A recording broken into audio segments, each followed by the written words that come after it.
Hello everyone. So today I'm back again with my another topic and today's topic is seed.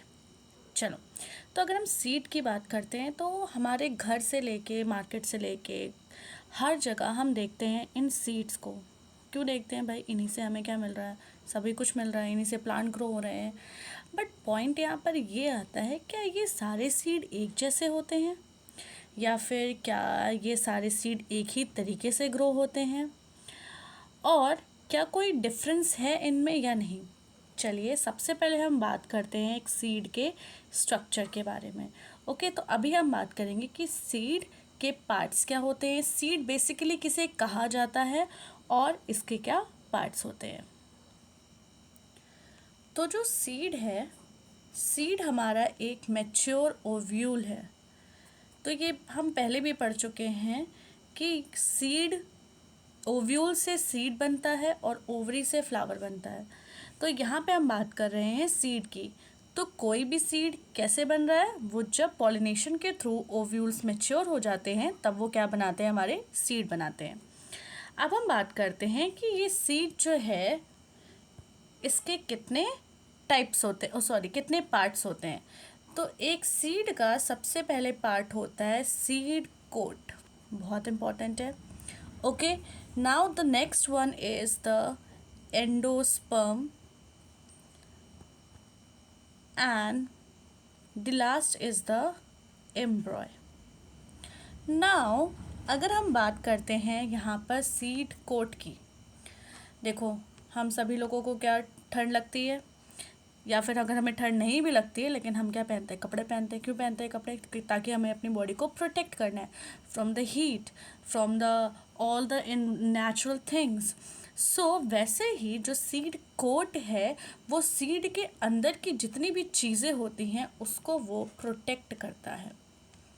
As a barrier यहाँ पर वो काम कर रहा है, चाहे वो टेम्परेचर से रिलेटेड हो, चाहे कोई फॉरेन चीज़ से रिलेटेड हो जो उस पर अटैक कर सकती है। बेसिकली यहाँ पे वो उसको हर एक उस चीज़ से बचा रहा है जो एक सीड को नुकसान पहुँचा सकती है।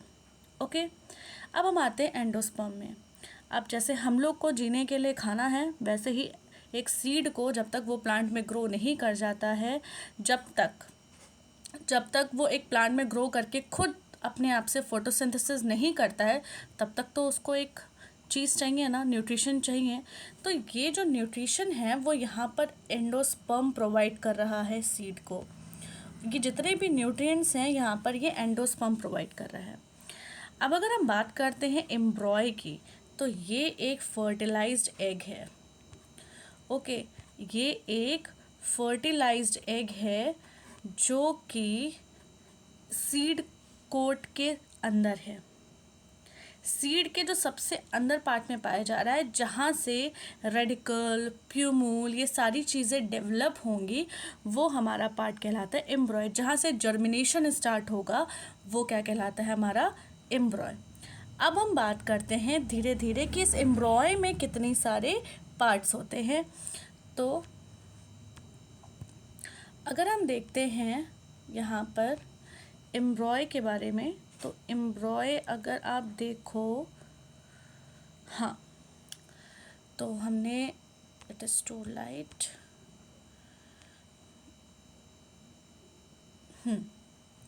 तो अगर हम एम्ब्रॉय की बात करते हैं तो एम्ब्रॉय का सबसे पहला जो पार्ट आता है वो है एपिकोटाइल।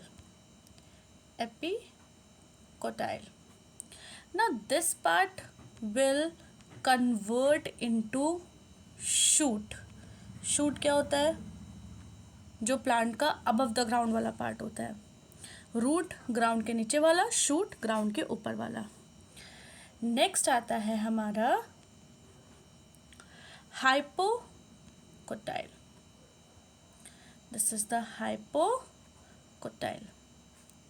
ये जो पार्ट होगा हमारा, ये वो पार्ट है जो जर्मिनेशन के बाद जो सबसे पहले जो चीज़ ग्रो करती है, जो फर्स्ट रूट होती है, जो सबसे पहले आफ्टर द जर्मिनेशन जो ग्रो करती है, वो कहलाती है हाइपोकोटाइल। अब अगर हम बात करते हैं रेडिकल की, ये सारे पार्ट्स अगर आप देखो सारे एम्ब्रॉय के हैं। जो रेडिकल है वो कन्वर्ट हो जाता है हमारा रूट्स में। कंफ्यूज मत होना, ये जो पहला रूट होगा मतलब जो पहला आफ्टर जर्मिनेशन निकलेगा, और रेडिकल वो तो है ही, रूट्स में डेवलप होगा ही होगा। अब लास्ट है हमारा कॉटिलीडन। अब ये जो कॉटिलीडन है ये हमारा नरिशमेंट प्रोवाइड कर रहा है। ओके, तो इसका तो होना बहुत ही ज़्यादा ज़रूरी है, क्योंकि जब तक एक सीड एक प्लांट में कन्वर्ट नहीं हो जाती है, जब तक वो उसकी लीव्स फोटोसिंथेसिस के लायक नहीं हो जाती हैं, तब तक उसको ज़िंदा रहने के लिए क्या करना पड़ेगा, अपने आप को न्यूट्रिशन कहीं ना कहीं से तो उसको चाहिए। तो वो उसको कहाँ से मिल रहा है, कॉटिलीडन से। तो ये कॉटिलीडन जो है एम्ब्रॉय को खाना दे रहा है। अब जो कॉटिलीडन है वो 2 टाइप्स के होते हैं। ओके, अगर हम कॉटिलीडन्स की बात करते हैं तो कॉटिलीडन्स होते हैं हमारे 2 टाइप्स के। तो पहला होता है मोनोकॉटिलीडन और दूसरा होता है डाइकॉटिलीडन। तो जिसको हम मोनोकॉट और डाइकॉट भी बोलते हैं। मोनो के वर्ड से आप समझ जा रहे हो कि मोनो का मतलब क्या होता है 1 और डाई का मतलब क्या होता है 2। अब देखो, ऐसी सीड्स जो 2 इक्वल हाफ्स में डिवाइड ना हो सकें, जिनमें जर्मिनेशन प्रॉपरली तरीके से ना हो सके, वो मोनोकॉट में कहलाएगा। जैसे राइस हो गया, आप उसे भिगो के रखो, थोड़ी देर बाद आप निकालोगे वो बिल्कुल टूट जाएगा।